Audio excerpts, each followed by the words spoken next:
Hi guys, welcome to cricket Venkatesh. Kolkata night riders సందడి చేశారు IPL ఆక్షన్లో ఈసారి with a huge fat purse of 64 crores. ఎప్పుడు కూడా ఐపీఎల్ చరిత్రలో మినీ ఆక్షన్లో ఏ టీం దగ్గర అన్ని డబ్బులు లేవు. మరి అన్ని డబ్బులు పెట్టి వాళ్ళు చాలామంది మంచి మంచి ప్లేయర్స్ని కొన్నారు. But is that team looking that good? ఒకసారి ఏమవుతుందంటే, మీ దగ్గర మనీ ఉంటుంది, మీరు ప్లేయర్స్ని తీసుకుంటారు, కానీ ఆ టీమ్ కాంపోజిషన్ పర్ఫెక్ట్గా రావాలి. పర్ఫెక్ట్గా సెట్ అయిందా? I have my own doubts. బాగున్నారు, చాలామంది ప్లేయర్స్ ఉన్నారు వాళ్ళ దగ్గర, మంచి మంచి ప్లేయర్స్ ఉన్నారు, ఆప్షన్స్ ఉన్నాయి, బోల్డ్ ఆప్షన్స్ ఉన్నాయి. కానీ ప్రాబ్లం ఆఫ్ ప్లెంటీ.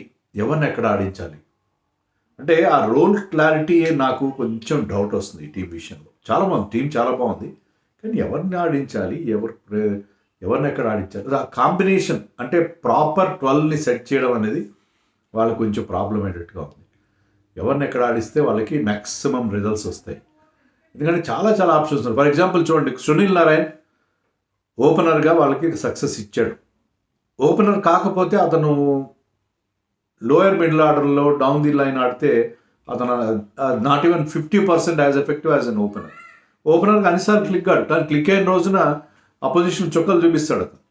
మరి అతను ఓపెన్ చేయించాలా, లేకపోతే వాళ్ళకి గోల్డెన్ ఆప్షన్స్ ఉన్నాయి కదా. They have Cameron Green who can open, Finn Allen, Tim Seifert, ఇద్దరు న్యూజిలాండర్స్ ఉన్నారు, వాళ్ళు they can open, Rachin Ravindra can open, and they also have their last year captain Ajinkya Rahane to open. So ఎవరు open చేయించాలి, ఏ కాంబినేషన్తో వెళ్తే వాళ్ళకి మంచి రిజల్ట్స్ వస్తాయి. సో వాళ్ళు ఆ కాంబినేషన్ వర్కౌట్ చేయడానికి కొంత టైం పట్టేస్తుంది అనుకుంటున్నాను నేను. సో వాళ్ళు ఫస్ట్లో కనుక రైట్ కాంబినేషన్ ఒకటి సెలెక్ట్ చేసుకుని దాంతో క్లిక్ అయితే ఎవ్వరు పట్టుకోలేవండి. ఎందుకంటే వాళ్ళకి అంత రిసోర్సెస్, బ్రహ్మాండ రిసోర్సెస్ ఉన్నాయి, ఇండియన్ రిసోర్సెస్ కానీ ఫారిన్ రిసోర్సెస్ కానీ మంచి మంచి ప్లేయర్స్ ఉన్నారు. But they have to arrive at the right combination. Bowlers మంది ప్లేయర్స్ని తీసుకోండి, మీరు ఫారిన్ ప్లేయర్స్ తీసుకోండి, మీరు ఓకే, మీరు Finn Allen, Sunil Narine, Cameron Green, Matheesha Pathirana ఆడిస్తారని అనుకుందాం మనం. మిగతా 4 ఫారిన్ ప్లేయర్స్ కూడా మంచి మంచి వాళ్ళు ఉన్నారు. ఎందుకంటే పెద్ద అమౌంట్ ఉంది కాబట్టి వాళ్ళు కావాల్సిన తీసుకున్నారు. They have taken Mustafizur Rahman, Rachin Ravindra, Tim Seifert, Rovman Powell already వాళ్ళ దగ్గర ఉన్నాడు. సో వాళ్ళ దగ్గర ఏ ఫారిన్ ప్లేయర్నైనా ఆ 8 మందిలో ఎవరిని ఆడించినా they can deliver the goods, they can produce the results. So ఎవరిని ఆడించాలి, అలాగే ఈవెన్ ఇండియన్ ప్లేయర్స్ విషయంలో కూడా వాళ్ళకి అలాంటి ఒక ప్రాబ్లమే ఉంది. మొత్తం మీద ఆ కాంబినేషన్ అయితే చాలా చాలా బాగుంటుంది. క్యామరన్ గ్రీన్ కోసం చాలా పెద్ద అమౌంట్ పెట్టారు, 25+25.4 crores పెట్టారు. బాగానే ఉంది, one of the costliest player in IPL history. అతనికి వెళ్తుందా లేదా అనేది వేరే విషయం. 18 crores అతనికి వెళ్తే మిగతా ఫండ్కి వెళ్ళినా వీళ్ళ జేబుల నుంచి అయితే అంత అమౌంట్ పోయింది కదా. So they have spent lot of money on him. మరి అతను ఎక్కడ ఆడించుకోవాలి అనేది పెద్ద సమస్య. సో ఓపెనర్గా అయితే చాలా బాగుంటుంది, అతను పవర్ ప్లే బాగా యూటిలైజ్ చేసుకున్నాడు, బిగ్ హిట్స్ కొడతాడు. But he can play at number 4 also, number 4లోనే ఆడించుకోవచ్చు. సో అది వాళ్ళకున్న ప్రధానమైన సమస్య. మరి పతిరానాని తీసుకున్నారు, పతిరానా ఫిట్నెస్ మీద క్వశ్చన్ మార్క్ ఉంటుంది, అతని రిధమ్, అతని మీద 18 crores వర్త్ అనేది చాలామంది క్వశ్చన్ చేస్తున్నారు, కొంతమంది ఫార్మర్ ప్లేయర్స్ కూడా. ఎందుకంటే Chennai did not try for him, Chennai అసలు ప్యాడిల్ లేపనలేదు అతని కోసం.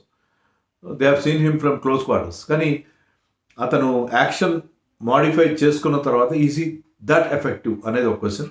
ఫిట్నెస్ అంత ఫిట్గా ఉన్నాడు. సో అతనికైతే వాళ్ళకి ఒక మంచి బ్యాకప్ తీస్తున్నారు. వాళ్ళకి తెలివిగా ఏంటంటే they have taken a backup of Mustafizur Rahman who is also good in the death bowling. ఎందుకంటే వాళ్ళకి హర్షిత్ అండ్ వైభవ్ అరోరా వాళ్ళకి ఓపెనింగ్ అందిస్తారు. వాళ్ళకి కావాలంటే వాళ్ళకి ఇండియన్ ఆప్షన్స్ కూడా ఉన్నాయి. They have got Umran Malik, they have got Kartik Tyagi, వాళ్ళకి ఇండియన్ ఆకాష్దీప్ కూడా ఉన్నాడు వాళ్ళ దగ్గర. సో ఆకాష్దీప్ కూడా ఉన్నాడు. బట్ ఏంటంటే వాళ్ళకి పతిరానాకి 18 కోట్లు పెట్టారు. సో వాళ్ళు మేజర్ అమౌంట్లో, వాళ్ళకున్న అమౌంట్లో ఎక్కువ ఇద్దరికే పెట్టేశారు, 43 crores. సో 64 crores, 43 crores, మిగతా 20 crores వాళ్ళ దగ్గర మిగిలింది. 20 crores is equal to all other teams. మిగతా టీమ్స్ దగ్గర కూడా 15 కోట్లు 20 కోట్లు అలా ఉన్నాయి. సో ఇద్దరు ప్లేయర్స్ మీద ఎక్కువ అమౌంట్ పెట్టాల్సి వచ్చింది. బట్ పతిరానా కనుక క్లిక్ అయితే దే హ్యావ్ దట్ బిలీఫ్. అతను డెత్ బౌలింగ్లో అతని ఆక్వర్డ్ యాక్షన్, అతను ఖచ్చితంగా ఈ విల్ డెలివర్ అని చెప్పి వాళ్ళు నమ్మకంతో అతను తీసుకున్నారు. బట్ వాళ్ళకి ఆప్షన్స్ కూడా ఉన్నాయి కదా, ఆప్షన్స్ ఉన్నాయి. ముందుగా వాళ్ళ లైక్లీ ప్రాబబుల్ 12 చూద్దాం. నేనేమనుకుంటున్నా అంటే ఫిన్ అలన్తో ఫిన్ అలన్ మంచి ఫామ్లో ఉన్నాడు బిగ్ బ్యాష్లో కానీ వాటిలో చాలా చాలా బిగ్ హిట్టర్ అతను. మరి ఇండియాలో ఎప్పుడు ఆడలేదు అతను, ఇండియాలో అట్లీస్ట్ ఐపీఎల్లో ఆడలేదు నాకు తెలిసిన, ఐపీఎల్ అయితే అప్పుడు ఆడలేదు, ఇండియాలో కూడా ఏం ఆడినట్లేదు. సో ఇండియన్ కండిషన్స్ కనుక అతను క్లిక్ అయితే నథింగ్ లైక్ ఇట్, బ్రహ్మాండంగా షైన్ అవుతాడు. సో ఫిన్ అలన్, సునీల్ నారాయణతో ఓపెన్ చేసి ఫస్ట్ దే టేక్ దట్ పంట్, ఏంటంటే వీళ్ళిద్దరితో ఓపెన్ చేస్తారు, చూద్దాం వీళ్ళిద్దరు కానీ క్లిక్ అయితే వాళ్ళకి నథింగ్ లైక్ ఇట్, బ్రహ్మాండంగా మంచి ఎక్స్ప్లోజివ్ స్టార్ట్ వస్తుంది Sunil Narayan and Finn Allen. First to start with Rahane number 3లో stabiliser. Rahane last year had decent IPL, మరి గొప్ప కాకపోయినా రీజనబుల్లీ గుడ్ ఐపీఎల్.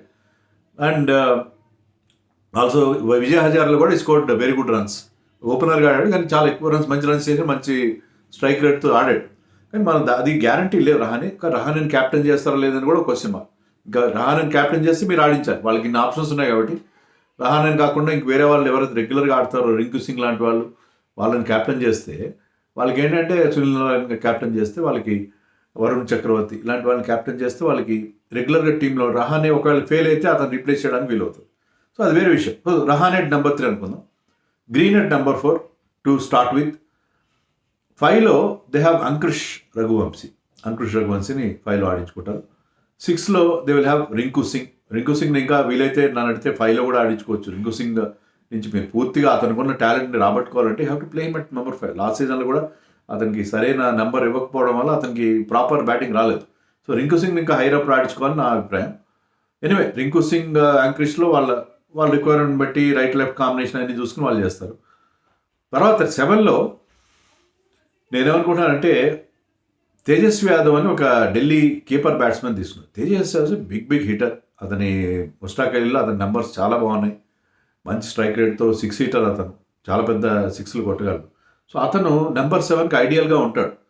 అతన్నే ఆడించుకోవచ్చు. కొత్త వాళ్ళు అంటే అన్ప్రూవెన్ కదా, వీళ్ళు ఎంతవరకు తెలియదు.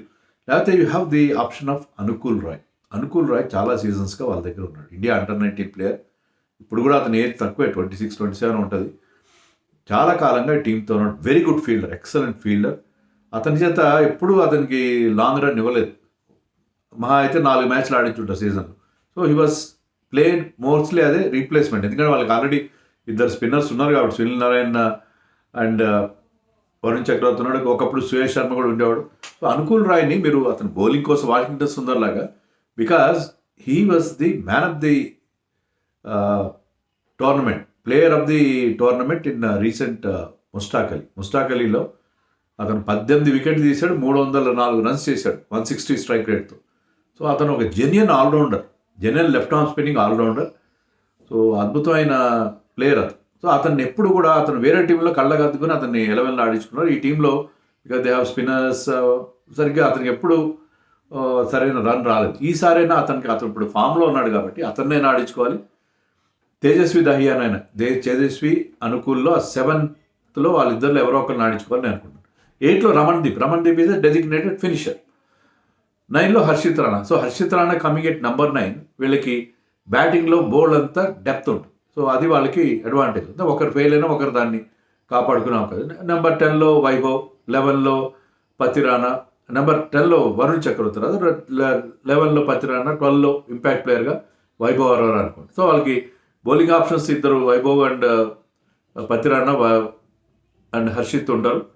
ప్లస్ మీకు spinners Varun Chakravarthy, Sunil Narine. Cameron Green is very good with the new ball swing చేయగలడు, మంచి పేస్ ఉంది అతనికి. He can bowl in the power play or in the middle ఓవర్స్లో కూడా బౌలింగ్ వేయగలడు. అవసరం డెత్లో కూడా వేస్తారు, కానీ మెయిన్లీ మిడిల్ ఓవర్స్లో పవర్ ప్లేలో బౌలింగ్ వేయగలడు. సో వాళ్ళకి ఆ ఆప్షన్ ఉంటుంది. అనుకూల్ రాయ్ నడిస్తే అనుకూల్ రాయ్ ఉంటాడు. సో వాళ్ళకి బౌలింగ్లో ఆప్షన్స్ కూడా ఉంటాయి, వాళ్ళకి అలాంటి ఇబ్బంది లేదు. బౌలింగ్లో ఎక్స్ట్రా ఆప్షన్స్. సో ఈ 12తో వెళ్తే బాగుంటుందని నేను అనుకుంటున్నాను. వాళ్ళకి ఇంకా చాలా ఆప్షన్స్ ఉన్నాయి. ఇందాక చెప్పినట్టుగా Umran Malik is there, Kartik Tyagi is there, Akash Deep. So ముగ్గురు మంచి పేసర్స్. దాంట్లో కార్తిక్ త్యాగి ఇండియాకి ఆడినట్లేదు, కానీ Umran and Akash Deep played for India. So and వాళ్ళకి సీనియర్ బ్యాటర్స్ ఉన్నారు ఇండియాకి ఆడిన వాళ్ళు, మనీష్ పాండే అండ్ రాహుల్ త్రిపాఠిని అభిషేక్ శర్మ కోరి తెచ్చుకున్నాడు. He knows how to get the best out of him. గతంలో కూడా కేకేఆర్కి ఆడి బాగా పర్ఫామ్ చేసిన వాడు. అంతకుముందు రైజింగ్ పుణే సూపర్ జెయింట్స్ కానీ అతను ఆడాడు, ఈవెన్ ఎస్ఆర్హెచ్కి ఆడాడు. చెన్నైలో క్లిక్ కాలేకపోయాడు అన్ఫార్చునేట్లీ. బట్ రాహుల్ త్రిపాఠికి ఉన్న టాలెంట్ తెలిసి అతన్ని బేస్ ప్రైస్లో అభిషేక్ నాయర్ ఈ టీంలో మనం చూస్తే మనకి అంత సాలిడిటీ కనబట్లేదు, కానీ అభిషేక్ నాయర్కి ఉన్న ప్రత్యేకత ఏంటంటే అతను డొమెస్టిక్ క్రికెట్ ఇన్సైడ్ అవుట్ తెలుసు. డొమెస్టిక్ క్రికెట్లో ఎవరు ఎలా ఆడతారు, ఎవరు ఎలా పర్ఫామ్ చేస్తారు అనేది అతనికి బాగా తెలుసు. డొమెస్టిక్ గురించి బాగా ఐడియా ఉంది. Is a coach domestic level. ఎక్కడో బయట దేశాల నుంచి వచ్చినవాడు కాదు. సో మన దగ్గర ఏమవుతుంది, గ్రౌండ్ లెవెల్ రియాలిటీస్ అన్నీ అతనికి తెలుసు. కాబట్టి అతని పిక్స్ మీద నాకు చాలా మంచి అభిప్రాయం ఉంది. సో అవసరమైతే రాహుల్ త్రిపాఠిని కానీ మనీష్ పాండేని కూడా చక్కగా యూటిలైజ్ చేసుకుంటారు. వాళ్ళ నుంచి he knows how to get the best out of the. So ఈ టీం మీరు చూస్తుంటే ఏంటంటే మనకి కొంచెం సాలిడ్ పేర్లు ఏం కనిపిస్తున్నాయి ఇక్కడ మీకు. క్యామరన్ గ్రీన్, రింకు సింగ్ అంటే ఈ ఫార్మాట్ పనికి వచ్చే వాళ్ళు బ్యాటర్స్లో. రఘువంశీ కొంచెం క్వశ్చన్ మార్కే ఉంటుంది అతను, ఎందుకంటే ఈజ్ ఏ యంగ్స్టర్. రహానే ఎప్పుడు ఎలా ఆడతాడో తెలియదు. సునీల్ నారాయణ విషయంలో మనకు తెలియదు. ఫినాలన్ కానీ టీమ్ సైఫర్ట్ కానీ. సో బ్యాటింగ్లో మీకు అంత సాలిడ్ నేమ్స్ అంటే గన్ ప్లేయర్స్ లాగా కనబడట్లేదు, కానీ వాళ్ళ కోచ్ అభిషేక్ నాయర్ కాబట్టి వాళ్ళ నుంచి పర్ఫార్మెన్స్ రాబట్టుకుంటాడు ఉంది. తర్వాత they have taken some interesting new players కూడా ఈసారి తీసుకున్నారు. సార్థక్ రంజన్ అని అతను ఓపెనింగ్ బ్యాటర్, మంచి టాలెంటెడ్ ప్లేయర్, బట్ ఇన్వెస్ట్మెంట్గా తీసుకున్నారు అతన్ని. తర్వాత they have also taken Prashant Solanki, చెన్నైకి ఒకటి మ్యాచ్లు ఆడినట్టున్నాడు, లెఫ్ట్ ఆర్మ్ లెగ్ స్పిన్నర్, అతన్ని ఒక బ్యాకప్గా తీసుకున్నారు. ప్లస్ ఇంకొక ప్లేయర్, అతని పేరేంటి, దక్ష్ కామ్రా అనే player from Haryana, 22-year-old, tall mystery bowler. He's like mystery spinner. He's more like Varun Chakravarthy అని చెప్తున్నారు. వరుణ్ చక్రవర్తి లాంటి ఒక మిస్టరీ స్పిన్నర్ని తీసుకున్నారు. అతని వీడియోస్ చూశాను, చాలా ఇంప్రెసివ్గా ఉన్నాడు. బాల్ స్కిడ్ అవుతుంది, లో అవుతుంది అతని దగ్గర. టాల్గా ఉన్నాడు మనిషి. అతను ఎటు టర్న్ అవుతుంది, కొద్దిగానే టర్న్ అవుతుంది, ఎటు అవుతుందో టర్న్ అవుతుంది తెలియట్లేదు. చాలా ఇంప్రెసివ్గా అతను అండర్-23 టోర్నమెంట్స్లో బాగా ఆడి హర్యానాకి. అండ్ అతను ఒక mystery spinner. He could be the surprise packet from this team.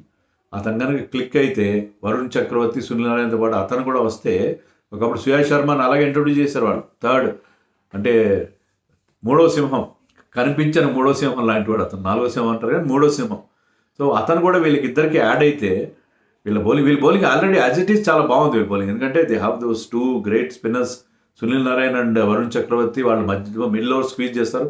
Harshit Rana we know how good is, and Vaibhav Arora, Matheesha Pathirana already వాళ్ళకి మంచి spinner. Plus Cameron Green as the backup seamer. చాలా మంచి బౌలింగ్ అటాక్ ఉంది. బ్యాటింగ్లో నేను అన్నట్టుగా కొంచెం అంటే వాళ్ళ కాదు అంత డబ్బులున్నా అంత సాలిడిటీ లేదేమో నాకు అనిపించింది. ఒకరిద్దరు మంచి బ్యాటర్స్ కోసం వెళ్ళుంటే బాగుండేదేమో అనిపించింది. But anyway, what they have to do is, ఇలాంటి దక్ష్ కామ్రా లాంటి వాళ్ళని కనుక వాళ్ళు క్లిక్ చేయగలిగితే, I'm sure that Abhishek Sharma can do that.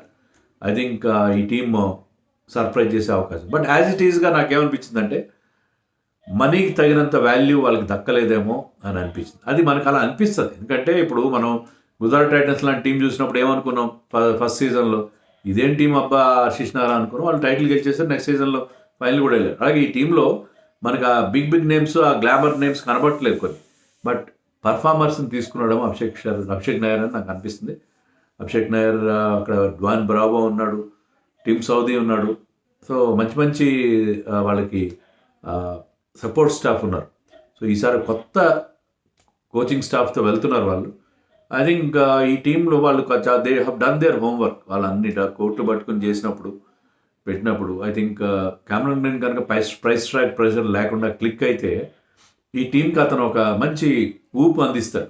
అతను బ్యాటింగ్ కానీ మెయిన్లీ బ్యాటింగ్లో అతను క్లిక్ అయితే మిగతా వాళ్ళందరూ కూడా they will all fall in line. So కొంచెం ఇఫీగా ఉంది టీం, బట్ స్టిల్ ఈసారి team to watch out this KKR.